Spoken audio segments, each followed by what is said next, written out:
बंडखोर उमेदवार विशाल पाटील यांनीही आपला मतदानाचा हक्क बजावलाय। पद्माळे गावच्या मतदान केंद्रावर त्यांनी मतदान केलं। पत्नी पूजा पाटील यांच्यासोबत त्यांनी मतदानाचा हक्क बजावलाय। सांगलीमध्ये अपक्ष विशाल पाटील विरुद्ध चंद्रहार पाटील विरुद्ध संजय काका पाटील अशी तिरंगी लढत यावेळी पाहायला मिळते आणि आपण सध्या साम टीव्हीवर थेट दृश्य पाहतोय। सांगलीतून विशाल पाटील यांनी आपल्या मतदानाचा हक्क बजावलेला आहे।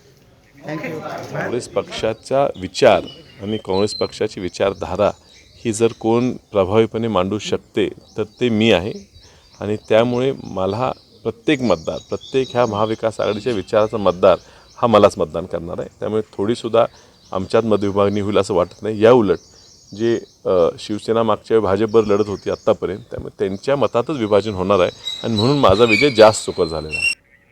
सांगलीतली ही महत्त्वाची दृश्य आपण पाहतोय। विशाल पाटील यांनी आपल्या मतदानाचा हक्क बजावलेला यावेळी त्यांच्या पत्नी पूजा पाटीलही त्यांच्यासोबत उपस्थित होत्या।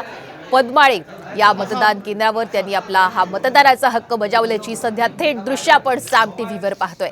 सांगलीची ही लढत अत्यंत महत्त्वाची आणि लक्षवेधी मानली जाते, कारण महाविकास आघाडीमध्येच खरं तर जागा वाटपावरून रस्सीखेच निर्माण झाली होती आणि आता चंद्रहार पाटील हे महाविकास आघाडीचे खरं तर अधिकृत उमेदवार आहेत। मात्र विशाल पाटील निवडणूक लढवण्यावर ठाम होते आणि त्या पक्ष म्हणून आता रिंगणामध्ये उभे आहेत। तर दुसरीकडे त्यांच्यासमोर आव्हान असणारे संजय काका पाटील जे महायुतीचे भाजपचे उमेदवार आहेत। त्यामुळे सांगलीमधली ही काटेकी टक्कर आपण सध्या पाहतोय साम टीव्हीवर। सांगलीमधली ही लढत अत्यंत प्रतिष्ठेची आणि महत्त्वाची मानली जाते। त्यामुळे विशाल पाटील हे अपक्ष म्हणून निवडणुकीच्या रिंगणात उभे राहिल्यामुळे याचा फटका आता महाविकास आघाडीला बसतो का, काय नेमकं कशा पद्धतीनं चित्र आता सांगलीमध्ये निर्माण होतं हे येत्या 4 जूनला आता स्पष्ट होणार आहे।